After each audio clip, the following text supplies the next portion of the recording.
Hello everyone, and welcome back to Data Engineering with Avaneeth. If you are new here, this channel is all about simplifying complex data engineering concepts and tools so you can learn faster and apply them in your projects.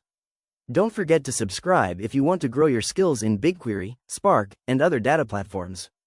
Today's topic is an important one: joins in BigQuery. Whenever we work with data, it is often spread across multiple tables.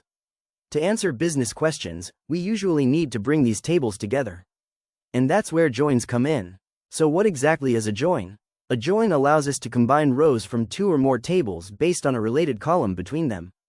BigQuery, like SQL, supports different types of joins such as inner join, left join, right join, full outer join, and cross join. In this video, we'll focus on the inner join. Let's take an example. Imagine we have two tables.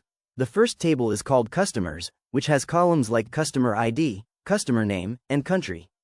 The second table is orders, which contains order ID, customer ID, and order date. Now, if we want to see which customers have placed orders, we need to bring information from both tables together. This is where we use an inner join.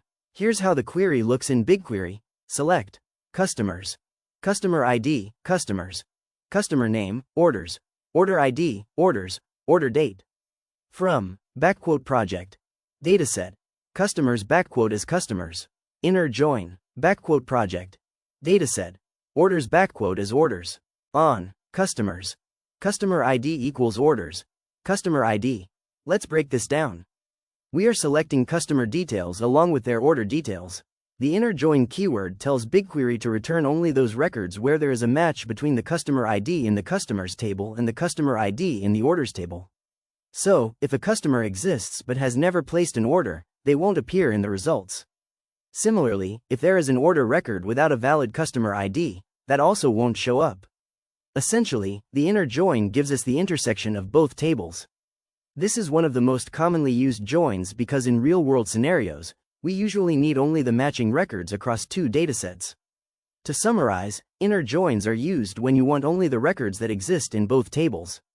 They're extremely useful when you're analyzing related data such as customers and their purchases, students and their enrollments, or employees and their assigned projects. That's it for today's video on joins in BigQuery. In the next video, we'll continue with the same sample tables and explore left join and right join. That way, you'll clearly understand how the results differ depending on the type of join you use. If you found this video helpful, make sure to like, share, and subscribe to Data Engineering with Avaneeth. Also, let me know in the comments if you'd like me to cover more BigQuery SQL examples or real-world case studies. Thanks for watching, and I'll see you in the next video.